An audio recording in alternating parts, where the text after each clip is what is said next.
Charlie Kirk ఆయన ప్రాణాన్ని కోల్పోయాడు. ఆ దేశంలో ఒక మంచి ఉద్యమం రావాలి, అందరూ బతుకులు మారాలి, అందరూ పద్ధతిగా బతకాలి. ఈ చినిగిపోయిన బట్టలు వేసుకొని రోడ్ల మీద నడవడం, ఒక విలువ లేని స్త్రీగా అలా కనబడకూడదు, మర్యాద కలిగిన స్త్రీలుగా ఉండాలి.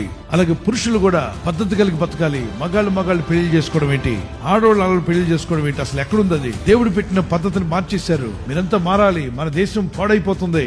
పౌరుషం కలిగినటువంటి ఒక ఎవాంజలిస్ట్, అతన్ని చాలా మంది భయపెట్టారు. నేను చంపుతామన్నారు. దేనికి భయపడదు, ఏదో ఒకరోజు చావు వస్తుంది. చావుకు భయపడే రకం కాదు, సింహంగానే ప్రసంగాలు చేశాడు. అన్ని వేల మందిలో దేవుని మాటలు చెప్తూనే ఉన్నాడు. ఒకవైపున దేశం కొరకు పోరాడుతున్నాడు, మరొక వైపున దేవుని సత్యం కొరకు పోరాడుతున్నాడు. ముష్కరులు గురిపెట్టి అతని మీద తూటాలు గన్ షాట్ చేశారు. అక్కడికక్కడే మరణించాడు. కానీ అతను మాట్లాడిన మాటలు ఇప్పుడు ప్రపంచమంతా రీచ్ అయిపోతున్నాయి. ప్రతి ఒక్కరు అవి చూస్తున్నారు. Some people think that Charlie Kirk is gone. No, he is there in every heart. కొంతమంది అనుకుంటారు చార్లీ కిర్క్ అనే వ్యక్తి ఇక లేడి వెళ్ళిపోయాడు అనుకుంటారు. లేదు, ప్రతి ఒక్క హృదయంలో కూడా ఆయన ఉంటాడు. His spirit is with the Lord. ఆయన ఆత్మ ప్రభు వద్ద ఉన్నది. That's why Jesus said, don't be afraid of people. దేహమును చంపే వారికి భయపడొద్దు అన్నాడు. శరీరాన్ని మాత్రమే చేయగలరు, కానీ ఆత్మని ఏమి చేయలేరు. అలాంటి వారికి మీరు భయపడనక్కర్లా. Real life of human being starts after the death. మానవుని నిజ జీవితము మరణము తర్వాత ప్రారంభమవుతుంది. So if anybody kills someone, they will face judgment of God. The wrath of God will come upon them. But the person who was killed because of his faith, his spirit reached the paradise and being with the Lord. ఒకవేళ ఎవరైనా విశ్వాసమును బట్టి ఒక వ్యక్తిని చంపినట్లయితే చంపినటువంటి వ్యక్తి పైన దేవుని ఉగ్రత, కోపము, శిక్ష వస్తుంది.